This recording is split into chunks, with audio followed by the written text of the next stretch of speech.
Hello, and welcome to the Good Dirt Podcast. We're so glad you're here. I'm Mary. And I'm Emma, and together we are the mother daughter duo behind Lady Farmer, where we're all about cultivating a lifestyle that's simple, intentional, and connected to the rhythms of nature. As we take a winter pause until spring, we're excited to share some of our favorite moments from the podcast with you. Think of it as a time to listen, reflect, and reconnect, like cozying up with an old friend. Each week during this break, we'll be revisiting conversations that explore themes close to our hearts, like sustainable living, regenerative agriculture, and anything embracing slow living. We also want to let you know about our Substack. If you're not already subscribed, it's a great way to stay in touch. You'll find thoughtful reflections, resources, and updates on what we're up to. You'll see it all there, but we'll be pausing paid subscriptions while we're on break. Just a quick note, some details, especially in the introductions of these older episodes, might feel a little dated or like they're from a different season than the one that you're hearing them in. And if you hear references to retreats, our online community, the store, or sponsorships, or any other time sensitive offerings, keep in mind that they may not still apply. To stay up to date on everything, like we said, be sure to follow us on Instagram at We Are Lady Farmer and definitely subscribe to our Substack. We hope these encore episodes spark inspiration for your journey toward a life that's more aligned with the earth and yourself. It's such a joy to share this space with you. Thank you for being a part of this community. It's your presence and passion that keeps us grounded and growing. Now, let's get into it. Fast Forward Productions. The women are speaking. Our connection with nature cannot be healed. Our connection with our kin in the more than human world, our connection with other humans, our culture, like none of those things can be healed unless we're willing to heal ourselves.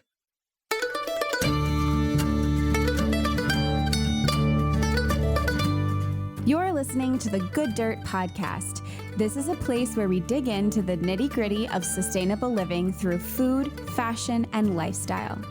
And we're your hosts, Mary and Emma Kingsley, the mother and daughter founder team of Lady Farmer. We're sowing seeds of slow living through our community platform, events, and online marketplace. We started this podcast as a means to share the wealth of information and quality conversations that we're having in our world as we dream up and deliver ways for each of us to live into the new paradigm, one that is regenerative, balanced, and whole. We want to put the microphone in front of the voices that need to be heard the most right now: the farmers, the dreamers, the designers, and the doers. So come cultivate a better world with us. We're so glad you're here. Now, let's dig in.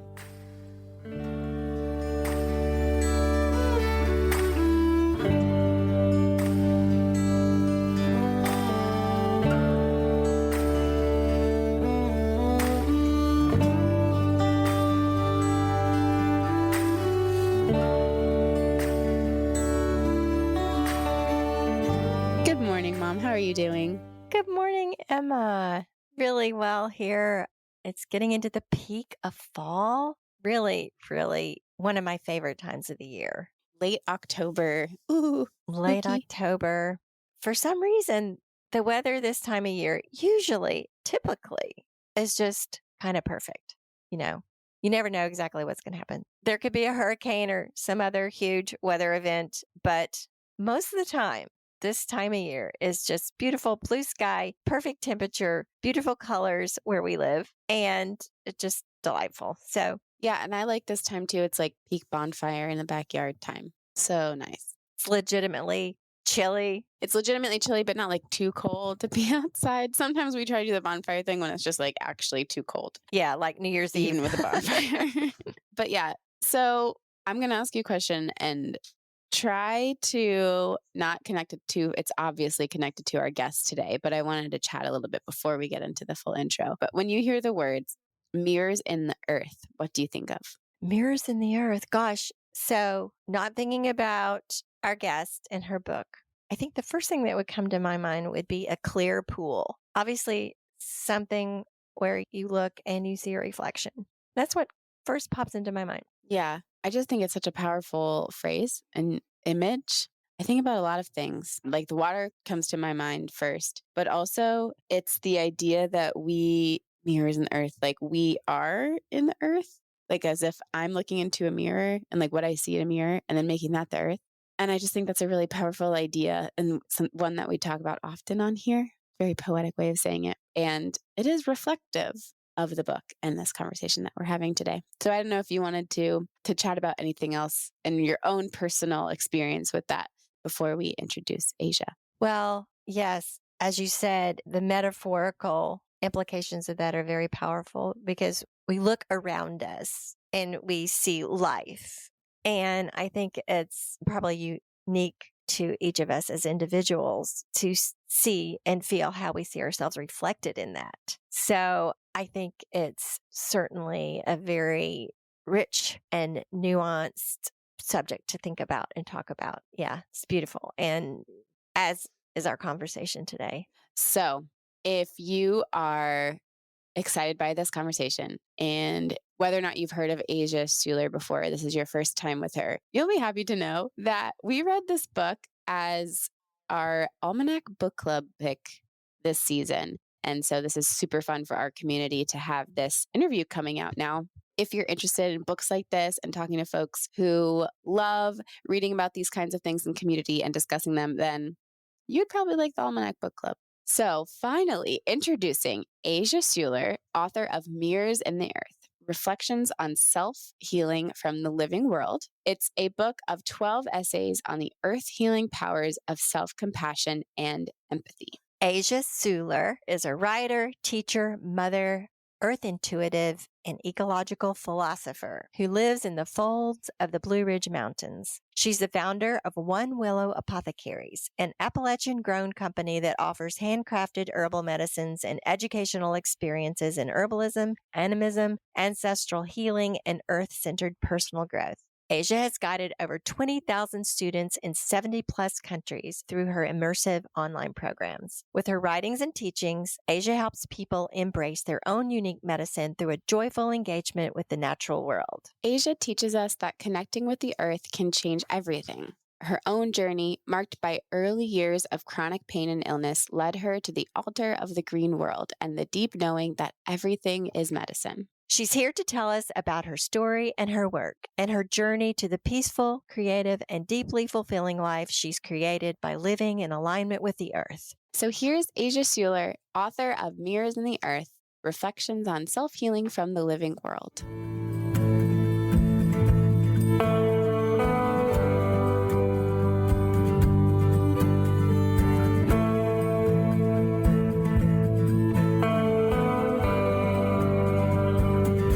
My name is Asia Suler. I'm a writer, author, earth intuitive, herbalist, and teacher. And a lot of my work is in the realm of helping people to recognize the gifts that they carry, the gifts that they're here to bring to this world through a joyful engagement with the living world. And I was really brought to this work in my late teens when I was diagnosed with a chronic pain condition called vulvodynia. And I often say that the world inside of my body was so uncomfortable that I started going outside. And it was really where I found my solace, my safe space, the place where I felt most at peace, most held, most seen. It's where I felt the most hope. And it was where I started to begin to understand that I carry a gift for this world, that my presence on this planet wasn't an accident, that everything I had been through in my life, including the cycles of chronic pain and chronic illness that would come to define big parts of my journey, they were all a part of what I was being asked to step into within myself, of what I was being asked to give as my gifts in this world. And so it was really, for me, this direct apprenticeship with sitting with the trees and sitting by the creek and bringing kind of the weight of my world into the living world and just seeing how magnificently I was held, that it all really began for me. From there, I just decided whatever I was going to do, I wanted it to be involved with plants and nature and just the more than human world. And so when I graduated from college, I moved to New York City and I became a plant technician, which really just means I took care of people's office plants and started gardening in my backyard in Brooklyn. And one day I woke up and thought, I'm going to go to school to become an herbalist. And I think I thought I knew what that meant, but I actually had no idea, which is very sweet looking back. I had no idea. I'd never met another herbalist before. I'd never made any herbal preparation, but I applied to an herbal school in the Blue Ridge Mountains outside of Asheville, North Carolina, and got accepted. And that is really when I began my journey of studying herbalism. And so my background is mostly in Western herbalism. The reason why I went to school was because I knew that I wanted to incorporate working with plants on a physical level into this work that I was already doing, which was really more of a psycho-spiritual, emotional connection with the living world. And I thought, I want to be able to work with plants and take them internally and help other people with that too. And so I'm going to go to school to learn these things. And yeah, I would say from there, pretty much the plants just had their own journey for me. And I went through, a lot of different iterations of study and scholarship over the years. And since that time, I think it's been something like 12 or 13 years since I graduated from school.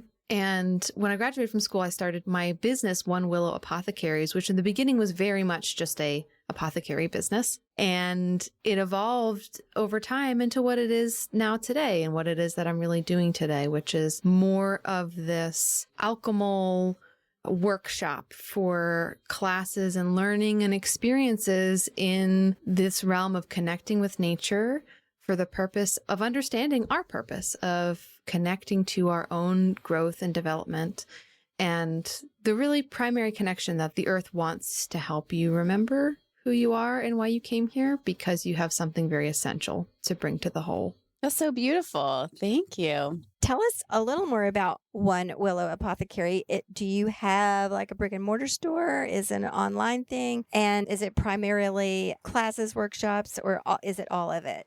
At this point in time, One Willow Apothecaries is all online. And so when I began, we had a whole line of different kinds of herbal products. And now I just sell flower essences. It is the medicine that has resonated the most with me. And it's really been what has helped me the most of any herbal medicine that I've worked with. And so we sell flower essences as our sort of apothecary products, but some of those flower essences are also bundled with courses that we have. And then we also have courses sort of outside of the realm of flower essences and all different varieties and topics of really having to do with like living this life of being dedicated to personal development through engaging with the living world. Now, it's really interesting that you've zeroed in on flower essences, because that's a whole interesting topic in itself. So for some of our listeners that are not familiar with that, can you tell us a little bit about that and the story behind those? Sure. So flower essences, the practice that we know of today, was developed by Dr. Edward Bach in the early part of the 1900s. And I say that with a caveat, and the caveat is that people have been using flowers as emotional and energetic medicine since time immemorial. The practice of making flower essences as we know it now often looks something like this. You take a flower at the height of its bloom and place it in normally some sort of bowl of water or vessel of water, and you set the flower in the water out under the sunlight with the intention that the flower's energetic signature actually goes into and shifts and changes the water. And then you are taking that water in drop dosage. So it's kind of a bit like homeopathics, but the process is different if anyone's familiar with homeopathics. But the concept that a highly dilute substance actually has the ability to work with the very subtle systems within our body. And what I liken it to is like when something's so deep inside of your body, it's almost like it's under lock and key. You need something that's small enough that can go through the keyhole. It's like you can throw the beach ball at it, but it's just going to bounce off. You need something that's small enough to go through that keyhole and unlock what is there. And what flower essences work really well for are psycho-emotional states, inner blockages, and it's really like the spiritual side of life. So this concept of unfolding. And Dr. Edward Bach was immunologist by trade. So he had studied vaccines, had helped develop a lot of these vaccines. And he really shifted gears when he contracted cancer and was told he only had a few months to live. And he started experimenting with these other forms of medicine. And so for him, it began with collecting dew off flowers first thing in the morning and drinking that dew. And eventually he found he could replicate the process through this experience of placing the flowers in water underneath the sunlight. And what was amazing is what he found, that different flowers have different personalities. They have different energetics. I mean, you can feel this innately when you're with a sunflower versus with a rose. Like, it just feels different, right? And we give flowers for different reasons at different times in life to different people. So we're already tuned into this. But for us, flowers carry these specific energetic signatures that can help us with certain themes in our life. So sunflower is really good at helping you with confidence, right? Rose is really good at helping you to open your heart up again after there's been trauma or loss. So the personalities of these plants can come through in this preparation and can help you open up. And what I like to say about flower essences, because people will ask me, why flowers? If everything in life in this planet has an energetic signature, couldn't you make an essence from anything? And we've seen with the work of researchers like Dr. Masaru Emoto that water has the ability to take on the energetic signature of what it's exposed to, whether it's a plant, whether it's words, whether it's music. So why flowers? Well, flowers are the penultimate expression of a flowering plant fulfilling its purpose. When a flowering plant comes into blossom, it is living out the fullness of the blueprint that it came into this lifetime with. And so this is why we work with flowers and essences, because what they do is they help us see, recognize, and dissolve the inner blocks that we've had that have prevented us from living the fullness of the blueprint that we came into this lifetime with. And we all know what that feeling feels like, I know that there's more that I'm currently experiencing, that I'm currently able to create, than I'm currently embodying. And so flower essences help us to dissolve the unconscious blocks that we've erected to really just fulfilling that blueprint of who we are and flowering in this life. Can you give us an example of flower essence and what its properties are and what it does or what we might expect from it? Sure. Yeah. So gosh, there's so many different flower essences that one could work with, but I'll talk about one that people are very familiar with, at least the flower. So violet is a flower essence that I love. And we have a lot in our culture around violets already, like the concept of the shrinking violet, for example, right? Like the person who's shy, the person who's demure. It's like violets, if you actually get down on your knees and you look at them, they're stunning flowers. I mean, they are just absolutely gorgeous, even though they grow really close to the ground and have a really interesting doctrine of signatures. Doctrine of signatures is this concept that the way a plant grows, how it grows, where it grows, its structure can tell you something about its medicine. So not just energetic medicine, but also physical medicine, how it works inside of our body systems. Well, violet has a really interesting doctrine of signature where it has this beautiful, often purple flower, but sometimes yellow, sometimes multiple colors in the spring.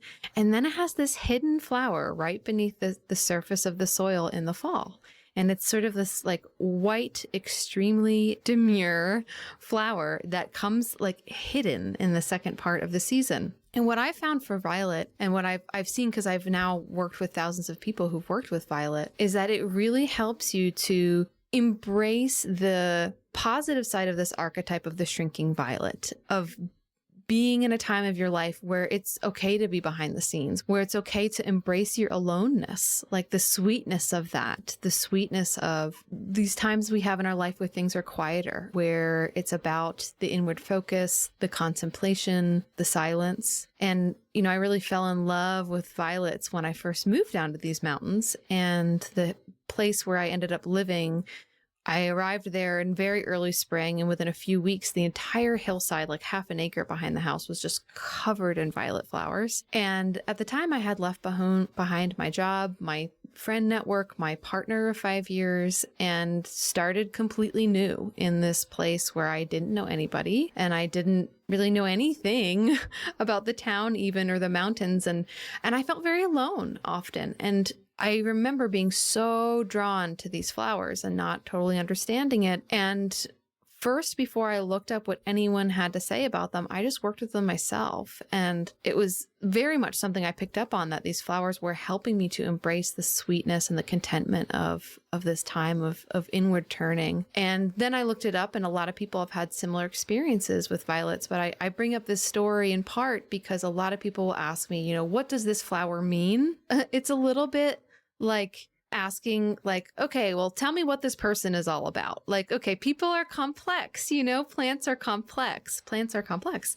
So, what you pick up on when you take a medicine, whether it's a tincture or a flower essence or something else, like what you pick up on and what you experience is important, because even in my training as a clinical herbalist, I learned different medicines work differently in different bodies and different systems. And so the same will be true for something like a flower essence. So to trust your instinct, to trust what you experience, and to know what you experience or what you pick up on is important information. It's something that we need people to really do this research of being in their own experience, because especially in the Western world, and for those of us who are of European descent in particular, there's been a lot that's been lost in terms of the collective body of wisdom around medicine, around herbalism, around forms and methods and ways of healing. And so you're adding to the book of knowledge when you're willing to have your own experience of something and bring the wisdom of that experience into the world.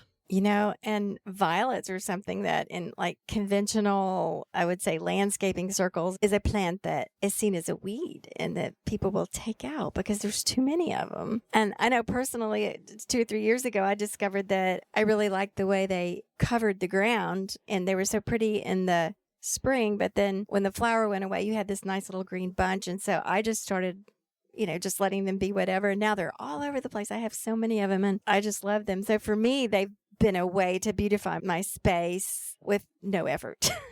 Right. Yeah. And they are medicinal on a physical level as well. They are edible. They are native species. Certain violets are native species. And so, yeah, there's a lot to recommend violets and leaving them in your garden. I wonder why they got the reputation of being a weed or something that needed to be taken out. I don't understand that. But anyway, there are a lot of things like that, actually.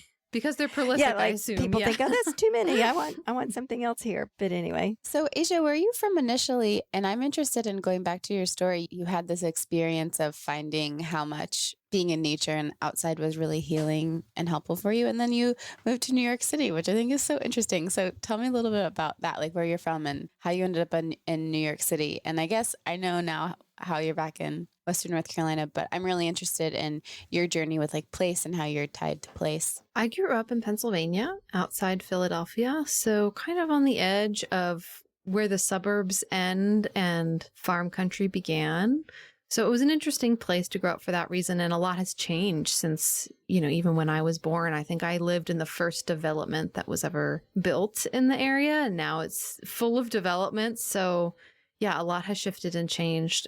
I wouldn't describe myself as a nature child. Like some people's stories of coming to whatever it is, gardening or herbalism or, just working with nature, they'll say, oh, I always loved nature. But I think as a child, I grew up, like I said, in a development and we had like a green area behind the row of, double houses that the kids would play in and stuff. But, I didn't really have access to a lot of nature.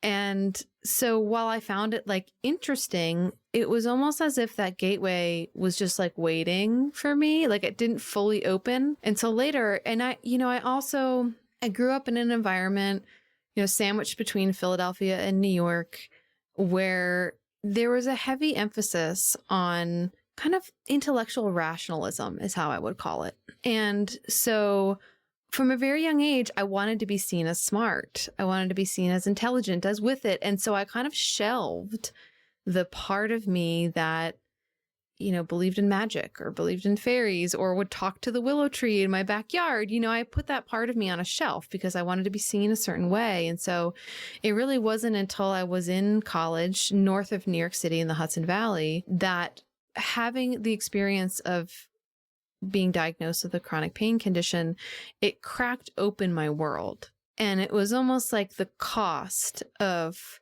living this half self was just so much higher than the risk of being the fullness of who I am, which includes someone who talks to trees and, believes in magic and believes in the healing of the unseen world. And, I would also be remiss if I didn't mention that, at the time, I was very lucky at the college that I was attending that there was a brand new Native American Studies program being piloted by a professor named Molly McGlennon. And I was one of the first students to move through that program. And so at the time, I was also reading all these contemporary Native thinkers and philosophers and poets and authors. And so I was getting this feedback that what I was experiencing wasn't quote unquote crazy.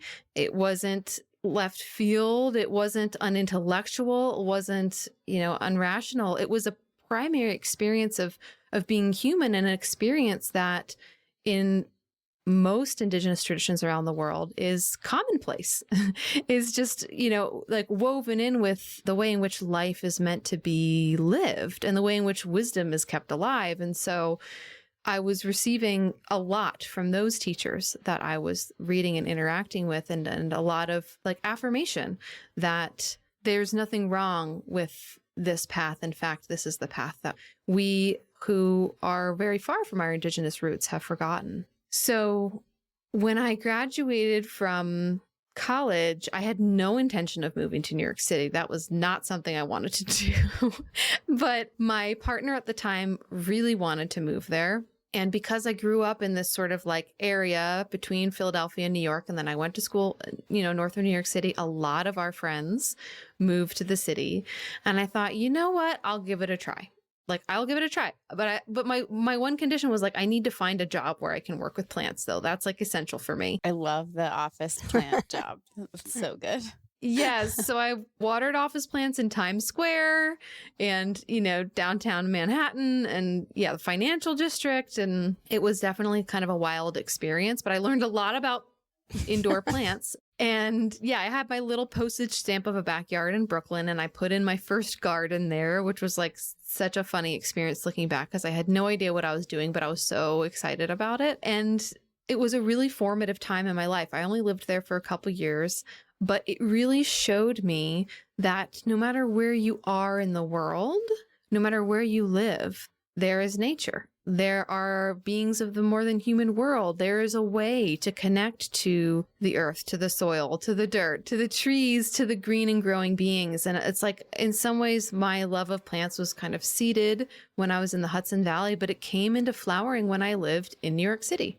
I love that I have that experience now because I work with a lot of people who don't live in pristine, wild environments. They live in the suburbs. They live in the cities. They live in places where there's buildings and there's concrete and there's roads. And yet I know there's a way to continue to connect in those spaces. And not only is there a way, what I found is that the plants in those spaces are so excited to work with you because you really have the ability to make a huge difference. If you are planting a garden, if you are planting native species, if you are working with plants in that way, it's like they just really adore the attention, the love, and the support. So you can make a huge impact when you live in urban spaces as well. I love hearing you say that. I think that's just such an important thing for people that are listening out there to understand, because we were just discussing in another interview how there's this pervasive yearning out there to reconnect and to rediscover our, inherent place in the natural world. And people might think, oh, but I can't because I live in the city or I live in the suburbs and I need to buy land. I need to move way out. I need to become a farmer and all these things. But, which is all very wonderful, but not everyone is going to do that or can do that. And just to hear you say that no matter where you live, there is nature. There is a way to connect. I just think that's really wonderful for people to hear and to absorb and to realize, right where they are, they can begin to seek this reconnection in some way. And you are here to help people do that. And that leads us, I guess, into your book, the writing of your book, Mirrors in the Earth. Tell us about that. Yeah, I started writing this book like 10 years fully before it came out. And I knew I wanted to write a book. I've always loved writing. It's always been a huge part of just who I am, how I process things, how I like to express myself. And so I always knew that I wanted to write books. And I felt this book, I often describe it like waking up to a cat sleeping on your chest. It's just like this insistence, like there was this book that wanted to come through, but I didn't really understand the overarching thesis. Like I started collecting these stories of these moments that I had in nature where I was being shown something about my own self in a lesson or a parable that came in with so much like forgiveness and love and compassion and understanding. And it was, these experiences were changing my life, and they were incredible experiences, and I was writing them down, but I didn't understand like what is the overarching theme of this book. And I think there's two ways to go about writing books. I think the first way is to have an idea of what you want to write, and you have the outline and the general thesis, and you sort of bang out the outline, and then you can start writing the book. And then there's this other way of writing a book, which is the longer way of writing a book, which is knowing that there's a book and collecting material for it, but being like, I don't understand, like, how is this all fitting together? So I took the scenic route. But really what I say is it took me that long to write the book because it took me that long to realize what it was the earth was asking me to write. And the thread that connected all these different stories of self-realization was this thread of learning self-compassion. And this is definitely something that I have struggled with in my life, just holding deep compassion for oneself. I think it begins with, really seeing who you are, recognizing that, and then learning how to appreciate the truth of who you are. And then, from there, we really move into this place of being able to hold compassion for ourselves. And when we hold compassion for ourselves, what I found is that's when we can give our gifts to the world. Like, we cannot give our gifts to the world if we are in a constant loop and state of self-judgment. And so in this way of thinking, and in my belief system, the earth is a sentient, animate being. This is not something I just created. This is a foundational belief to indigenous cultures around the world. And as a sentient, animate being, the earth is deeply invested in us learning self-compassion, because we do have these gifts to bring, because we're supposed to be functioning as a part of the ecosystems that we live in to create more abundance, more diversity, and healing. Humans do have the ability to do this. I know that there's this common story that we are just a very destructive species, but the reality is that we're powerful, we're creative, and we're sensitive. And those three things in combination, if you throw the spice of trauma in there, it can look gnarly, right? Like, we can create a lot of havoc in the systems that we're in. And self-judgment, from my experience, it's very interwoven with trauma, whether it's your own personal trauma or it's just the trauma that we've experienced in our culture, we've experienced as a species. And so the earth wants to help us release these thoughts of self-judgment or these loops of self-judgment, because self-compassion is how we then are able to access these gifts of innovation and creativity and inspiration that we're meant to bring as humans to help innovate and to help the earth step into this next phase of evolution. So tell us, is Mirrors of the Earth, are they essays? Is it a story? Is it a memoir? Tell us a little bit about that. I would say it's all three of those things. It is a series of stories. Each story is a standalone, but it also works as an arc, sort of bringing you to this conclusion at the end of really seeing one's gifts and embracing oneself. When I first wrote the book, I wrote an entire version of the book where my story wasn't in it at all. And I shared it with my writing buddy, and she read it and was like, Asia, this is great, but where's your story? I was like, I don't want to put it in there. And she was like, I think that this would land a lot better for people if your story was in there. It's interesting because if you read the book now, you would never know that my story hadn't been in there originally, because it's so interwoven that I would consider it part memoir at this point. And, the thing is, she's totally right. We've even found through research that the thing that helps information land the most is story. And this is why, oral cultures, everything that was taught was embedded in story, because we just tend to hold on to those details better. And so, it's like I could tell the story of this moment of me looking into the mirror of the earth and having this realization, seeing myself or my struggles reflected in the metaphors of the living world, which is a lot of what the book's about. It's looking at different plants, ecologies, different processes in the natural world, and understanding how that reflects back to us, like the naturalness of our own journeys and the processes that we move through. I could describe those processes, but it's not going to land in the same way without the story that surrounded it, which was my own story. And so that is a big part of the book. I want to talk a bit about empaths and sensitives. You have a statement on your website that says, we are at a turning point in this world, and empaths and sensitives are here to help midwife that change, which is a beautiful sentiment. So can you tell us a little bit about what that is and what you mean by that statement? So I identify as an empath and as a highly sensitive person. And it's something I've always known about myself ever since I was little, that I was sensitive. It was kind of something that was talked about in my family a lot and sort of brought to the forefront. What I didn't know until I was an adult is that this is actually a literal term, highly sensitive person. And it was coined by a psychologist named Dr. Elaine Aron. And it is a nervous system trait that exists in about 15% of the population. And what it basically means is that you have a nervous system that is more sensitive to stimuli, and more sensitive to sensory input. So bright lights are going to seem brighter, loud sounds are going to seem louder.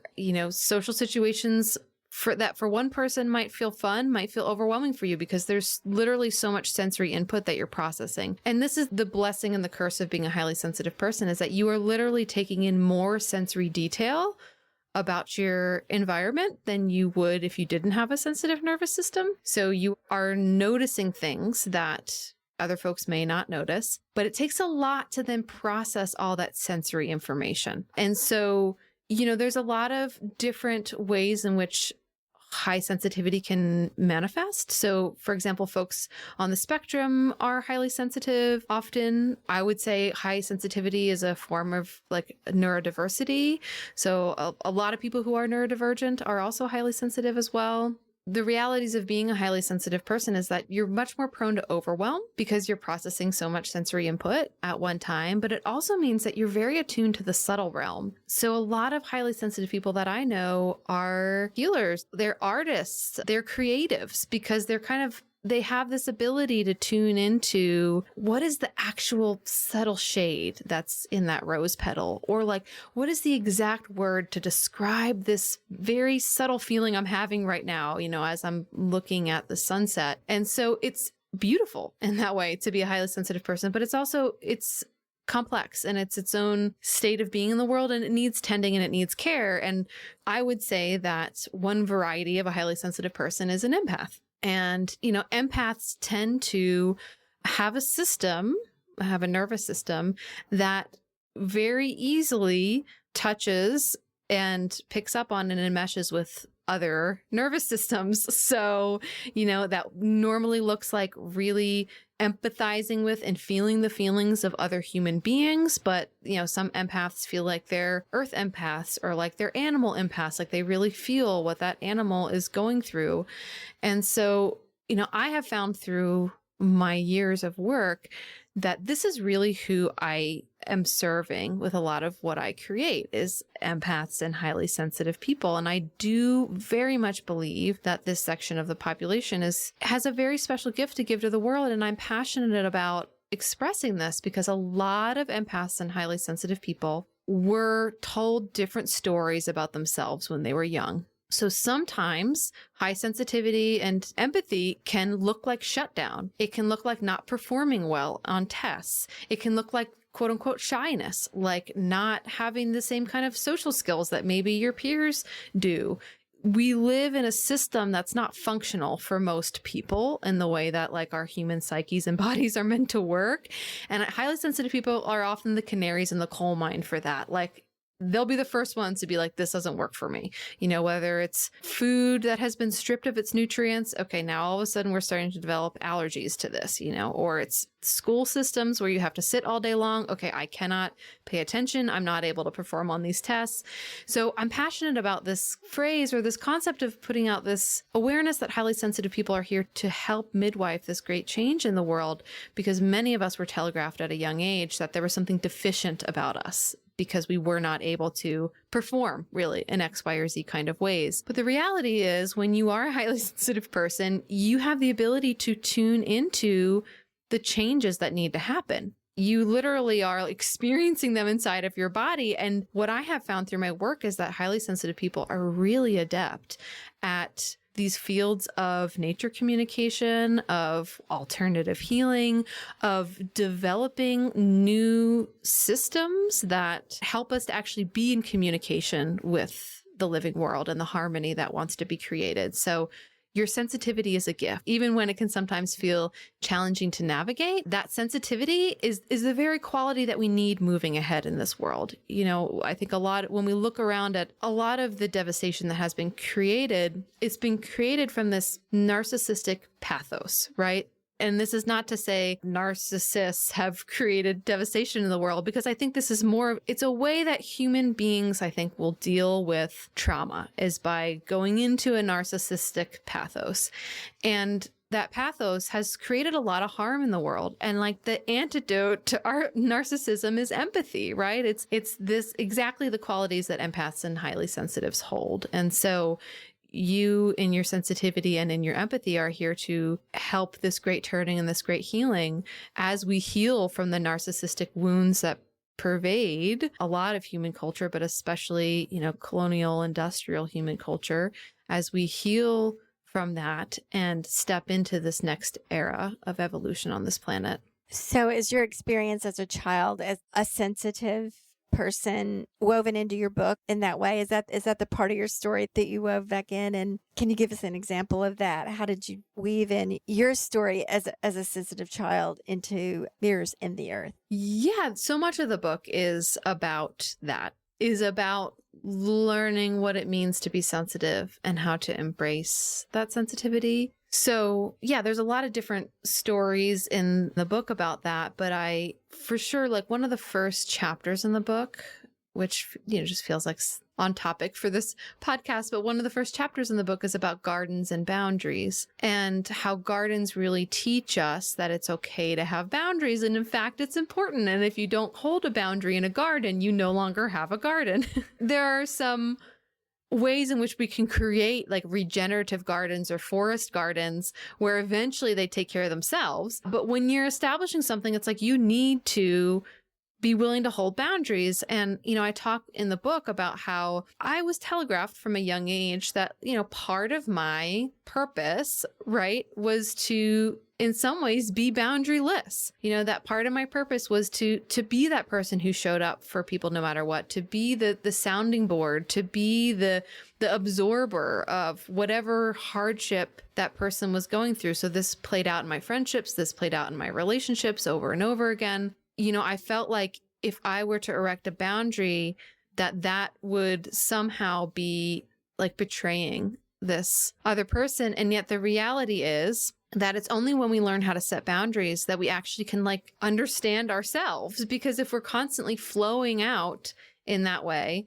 then we have trouble understanding what's me and what's not me. And I think I because a lot of sensitives and empaths are very open, and I was definitely this way as a child. I was very open, and I sort of dealt with it often by being quieter in school, by sort of stepping back and observing, and, in some ways, like because of that, not really being recognized for the things that I was capable of, because I sort of withdrew in some ways like that. And so when we learn how to hold these boundaries, it's not about keeping something out, it's about keeping ourselves in. And this is how we start to understand who we are and start to see that it's actually natural to hold boundaries. Boundaries is like the way the world works. It's like how nature thrives, right? Like, and boundaries are beautiful. Boundaries are everywhere, like boundaries are in like the howl of a wolf, boundaries are in the stream, running down the mountain and creating different ecosystems. And so that really helped me as someone transitioning from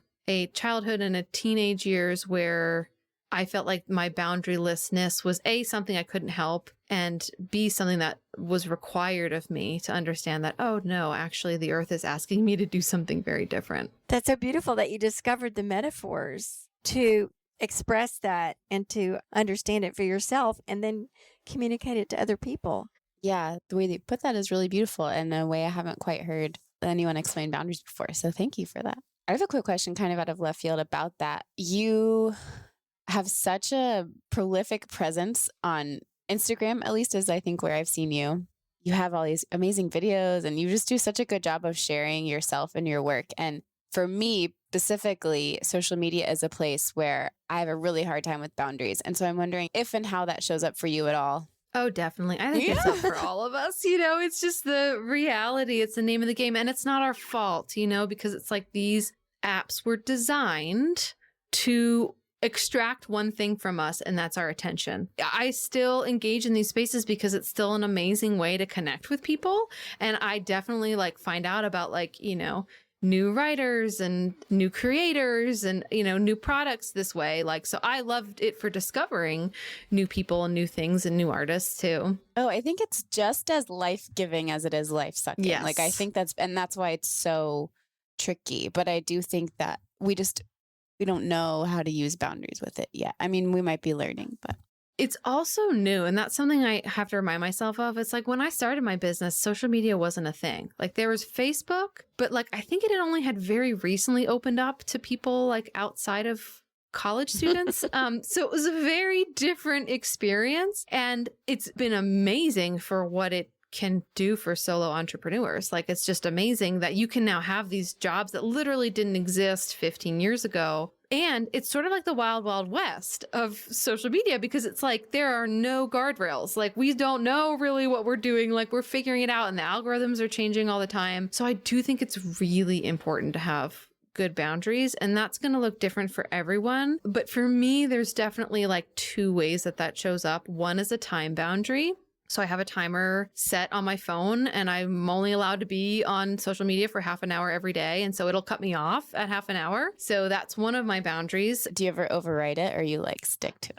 Oh, sometimes, but I try to justify it. I'm like, okay, but I'm messaging this person back and it's work related, you know, but you know, normally it's like the pressure of that's enough for me to be like, okay, enough. You know, it's like, especially if it catches me in the middle of scrolling, I'm like, okay, we don't need to keep doing that. So there's that boundary. And then there's the boundary of how you're going to show up with your energy in that space. So, and this will be different for everyone, but it's like, do you respond to comments? Do you respond to every comment? Do you only respond to certain comments, you know, that are maybe asking a logistical question about something that you're offering or, you know, how to download the podcast or whatever it is? You know, do you tend that inbox? Because if you have a business account on Instagram, there's literally 3 different inboxes that messages will get fed into. And you're like, okay, well, you know, you start adding these up. It's like the inboxes for your personal email, your work email, Instagram inboxes, Facebook inboxes, you know, comments and all these things. And so you have to decide like, where am I going to show up and where am I not going to show up? And what I have found to be really fascinating about this is I've witnessed my own evolution with it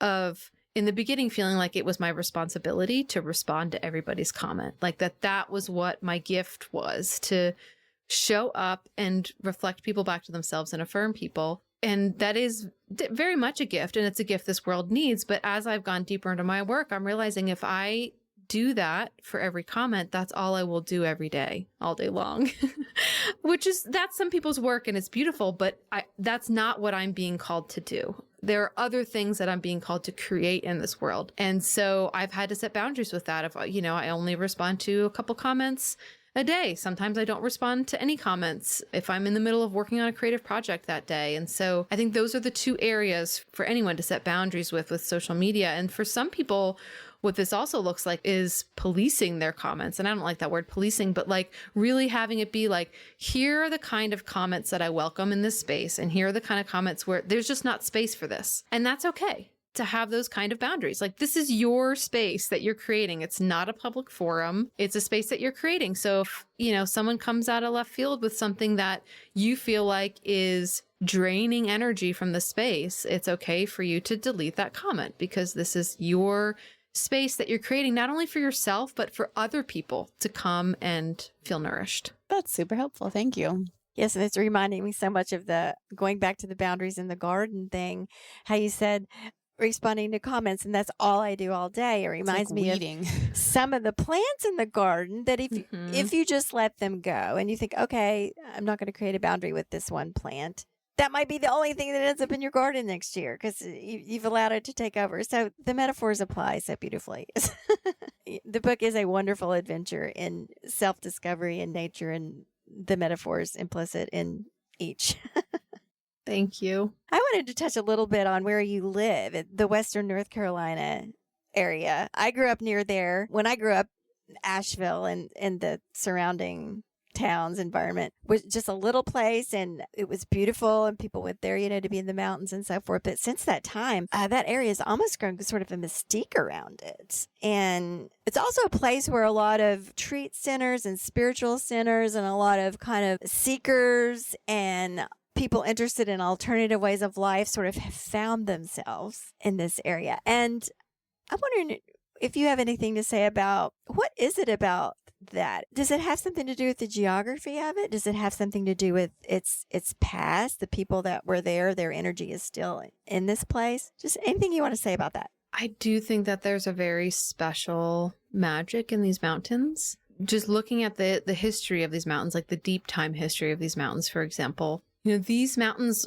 back when all the continents were a supercontinent named Pangaea, these mountains were at the center of the one continent of the earth. So this used to be the center of the earth, and what we now know as of the Appalachian Mountains. And at one point, these mountains were higher than the Himalayas. So they have a very profound, deep ecological history. And they actually have several iterations of being pushed up and eroding down and pushed up and eroding down. And if you see them now, they're very like gentle, curving, green, maternal feeling to them. And it's because they're so very old. So these are some of the oldest mountains in the entire world. The French Broad River that runs through these mountains, I think it's the third oldest river in the world. So there's that deep history.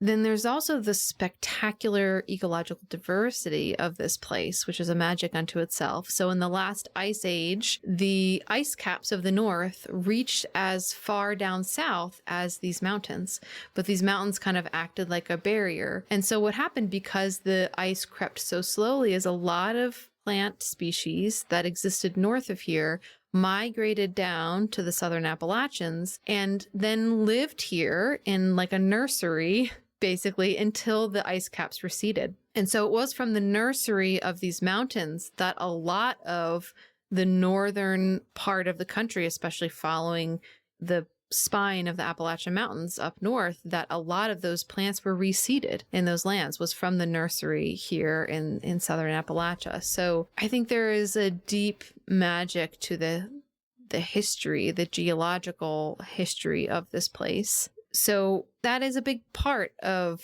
why people are drawn here and what these mountains hold. And, my experience of having lived here now for, I think it's been 12 or 13 years, is that these mountains will often call people here. And then sometimes they tell them it's time to go. And sometimes they call people here and they're like, you're meant to be here. But I noticed this iteration of a lot of people moving here, going through a really big healing phase in their life, and then sometimes then moving on. Not always, but I do think that it has earned its reputation as this place of like kind of a vortex or a portal or a healing spot. I also would be remiss if I didn't mention that this is a very mineral rich place as well. So we have like an incredible diversity of stones and minerals here. Silicon Valley was basically like built on the quartz that was mined in these mountains and sent to Silicon Valley. The mica industry relied very much so on the mica from this place. And even previous to European settlement of this area, mica was a major stone of commerce and trade and ceremony that ended up all over the continent. And so I think all people who've walked into these mountains for all of time have felt that there's like a special, deep embodied magic here that it's sort of hard to resist. How would you explain the last, I would say, 20 to 30 years of increased fascination with the area and almost like a surge of people going there? Is it because we're in a place where we're in such desperate need of healing in so many ways in the world? Or is it just because I don't know. What do you have to say about that? I think that's definitely part of it. I'd like to believe that the mountains has their own say in it, that they're calling certain people in for certain reasons at this time. I also think there's like a logistical component to it.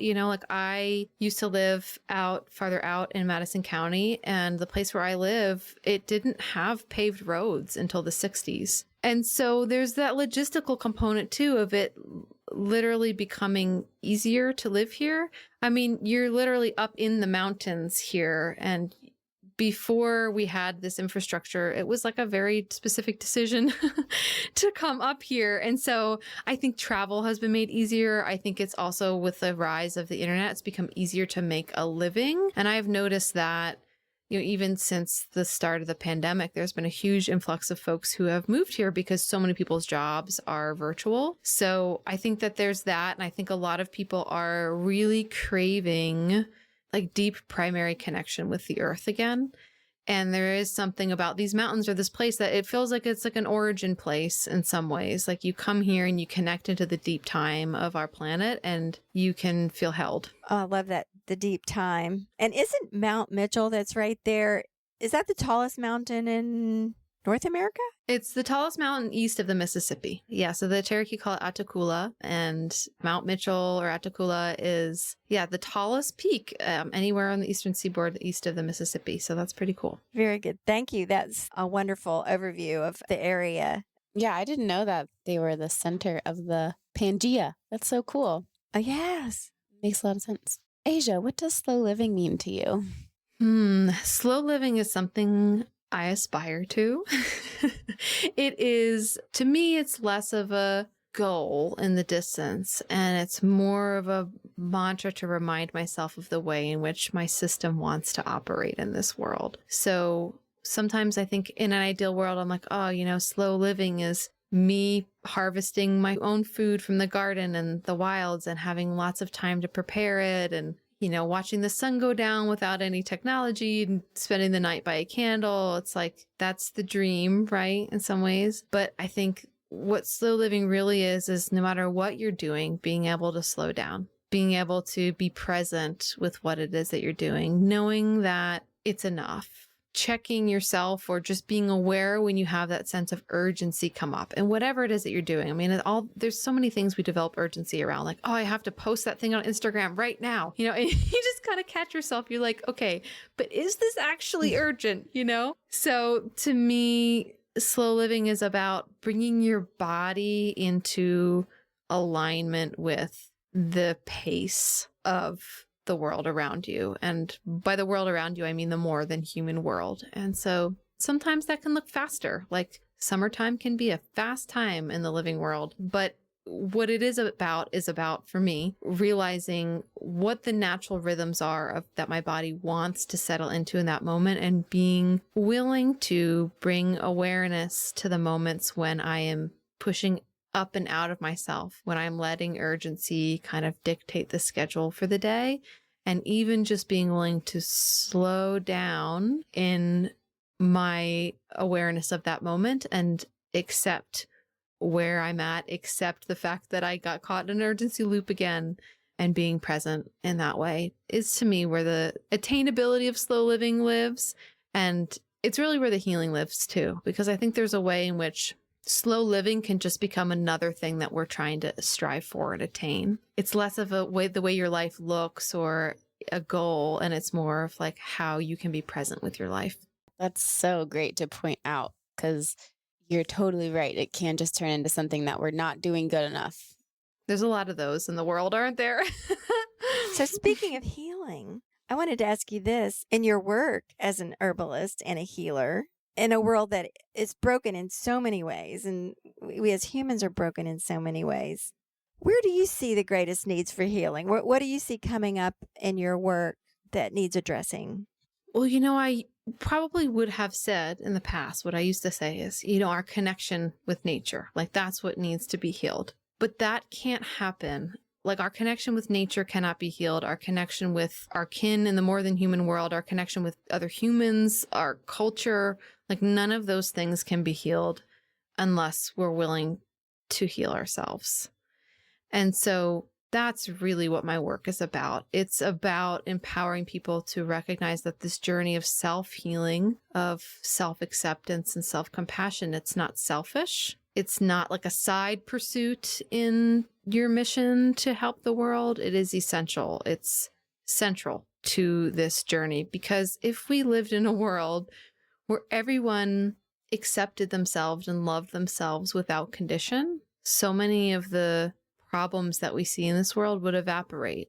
so much of the extractive mindsets that we are in that have gotten us into this broken place in this world, we are in those extractive mindsets out of a feeling of lack. I need more prestige. I need more money. I need more power. And those are all ways in which we're trying to fill this hole. You know, that hole is the ways in which we've been disconnected from really seeing, loving, and accepting our own selves. And it's like anything in terms of healing and wholeness becomes possible when we become whole again in our recognition of and acceptance of our own selves. Thank you very much. That was so articulate. Thank you. What does the good dirt mean to you? I love this. And I love, just like that concept of good dirt, because I definitely grew up in an era where dirty equaled bad, like you're dirty. And I have to catch myself a lot now with my daughter, who's 1.5. I try not to say that she's dirty unless she literally has like soil on her. And then I'll be like, you have soil on you, because dirt is like literally the building block of life. It is how we have nourishing food. It is, how we live on this planet. It is the collective, wealth of this earth. I mean, like literally our topsoil is, formed over thousands of years of life, of plant matter, of fungi, of mycelial networks, of bodies of this earth that have given themselves to create this thing that we call dirt. And so to me, like the good dirt on a very metaphorical level, it's like valuing everything in your life and every part of you that has had to die, that has given itself up, that has gone into the mixer, that has gone into the cauldron, the time that you've taken to become who you are. All of that is the good dirt. It's all compost for the new beginning. Like nothing was ever in vain. Nothing was ever for naught. It was all part of creating this good dirt. And the good dirt is where the new beginning can happen. I love that so much. And as another metaphor, we're composting our food. It always gives me such a good feeling that nothing's wasted. It's all the beginning for something new. And I love that so much. It's such an encouraging, hopeful feeling to have, like literally, like just in your body. It's just uplifting. So thank you again for articulating that so beautifully. Well, this has been so lovely. And as we wrap up, we always like to ask, what is it that you most want people to understand about the work that you're doing? I think the thing I would most want people to understand is that the work that I'm doing and the work that they are doing by showing up in these classes or undertaking this personal work, that it's not just personal, that it's not just about your healing, that it is about the healing of the whole, and that, you are really unlocking the potential of the earth through doing this. And my I have had this secret way of describing my work for a while, which is that in some ways I feel like my work it's helping to seed a very old, but also new way of thinking, a new consciousness in the collective, so that when the big change comes, because it's going to come, we have a way to start again. And I live in a place where there's a lot of people, who might be called preppers. I have a lot of friends who are in the earth skills world, who are learning things, who know how to do things like tan hides and make baskets and, make cordage and, create bows and arrows. And so I have this background of being around a lot of people who literally know these physical skills that are sometimes called primitive skills, but they're not primitive at all. They're very complex, but these physical earth-based skills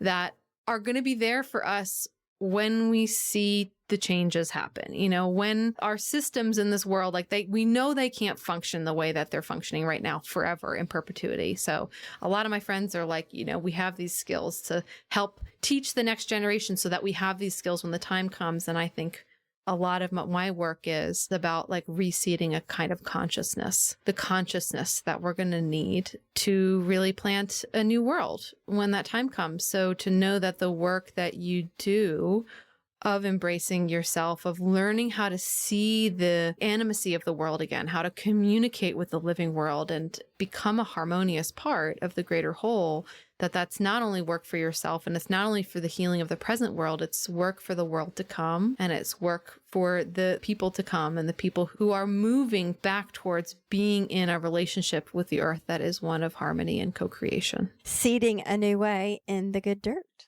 Yes. Oh, thank you so much. I first heard about you. I'm in a dream group and someone mentioned your book in the dream group. And I said, oh, this is something I need to get my hands on right away. And so I did. I haven't read all the book. It's in process, but it's really beautiful. And it's something I want to read slowly and absorb it because there's so much to it. And talking to you is the same way. There's so much depth and reflection in what you say. So thank you so much for spending the time with us today to talk about all these things. It's just been very wonderful. Thank you so much. Yeah. And the floor is open if there's anything else you feel like we didn't touch on or you want to say, or maybe definitely say how people can engage with you, where people can find you and such. But yeah, whatever, anything else. Yeah. Well, it's been an honor to be here with both of you. Thank you for these amazing questions and just this really beautiful community that you've gathered here. It's like an ecosystem that I get to step into and experience with awe and wonder. So thank you for that. And yeah, I would love to continue to connect with anyone who, listen to this podcast and is resonating with what I'm saying. And so you can find me over on my website, asiasuler.com, and also on Instagram, Facebook, and YouTube. I am active on all of those channels. And yeah, I just wanted to mention, if people are feeling really like moved around this concept of like the gifts that you have to bring to this world, I have this free quiz on my website called Your Earth Healing Archetype. And it really helps you understand there's 5 archetypes that I've seen over and over again in the past decade of working with people in private practice, but also, in teaching capacities around the world, that I see these 5 different archetypes that come up over and over again of how people are actually meant to give their gifts to the world, what those gifts look like, what the delivery systems look like. And so it's a free quiz that then leads to a set of free classes about each one of the archetypes. So if you're curious about that, then you can find out what your archetype might be, see if it resonates, and see if there might be some good information for you in that class of really what it looks like. And it's been amazing because we've had like 100,000 people take this quiz, and it's just incredible to see people have this realization of really being able to see themselves and their capacity for the first time through this metaphor of this archetype that exists in the natural world. So yes, I'd love to connect with you there if that resonates. Amazing. Oh my gosh. Yes. Well, thank you, Asia. This has been so awesome. Thank you so much.